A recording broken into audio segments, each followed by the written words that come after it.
कथाओं में भी है। एक कुएं में एक मेंढक था, बरसों से वो मेंढक रहा। अचानक नदी में बाढ़ आई और बाढ़ आता आता एक बड़ा सा मेंढक उस कुएं में गिर गया। उस कुएं के मेंढक ने उसको पूछा कि तुम कहां से आए हो? उसे बहुत बड़ी नदी और समुद्र को देखता हुआ आया हूं। उस कुएं के मेंढक ने कहा कि समुद्र कितना बड़ा होता है?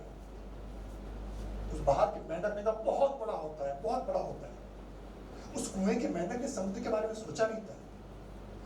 उसने अपने दोनों पैर फैलाए मेंढक ने और उसने कहा इतना बड़ा समुद्र होता है? तो उसने कहा नहीं, इससे भी बड़ा होता है। तो मेंढक ने जोरदार छलांग लगाई, कुएं के दूसरी तरफ आया। उसने कहा इतना बड़ा होता है? तो उसने कहा नहीं, इससे भी बड़ा होता है। तो कुएं के मेंढक ने कहा नहीं, ऐसा तो हो ही नहीं सकता, क्योंकि मेरे माता पिता ने भी यही बताया कि कुआं सबसे बड़ा है, मेरे सहपाठियों ने भी यही बताया, 2500 साल से मैं यहाँ सब कुछ यही कह रहे हैं, कुआं सबसे बड़ा होता है। अब वो जो कुएं का ज्ञान है वो शिक्षा है, और समुद्र की जो जानकारी है वो ज्ञान है। हम चाहते ही हैं कि आपकी शिक्षा की डिग्री के साथ साथ आपके ज्ञान में भी विस्तार हो और आपका ज्ञान ऐसा हो। कई बार हमने देखा होगा ना, आपके गांव के लोग चिड़िया को देखते हैं और चिड़िया को देख करके कह देते हैं कि इस साल बारिश अच्छी होगी।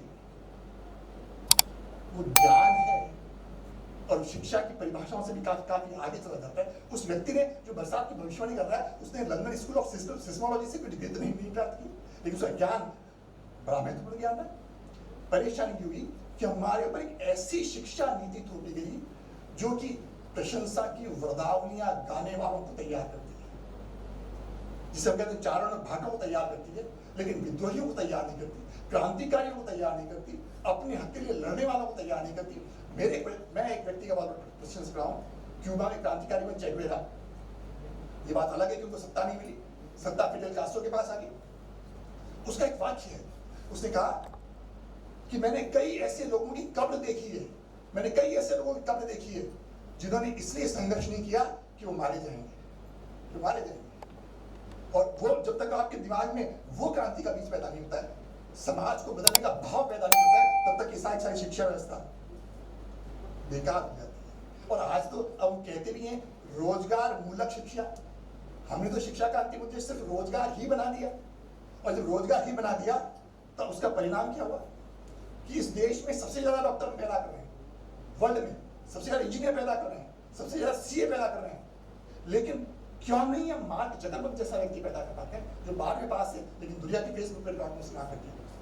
क्यों नहीं हम बिल गेट्स जैसा व्यक्ति पैदा कर पा रहे हैं?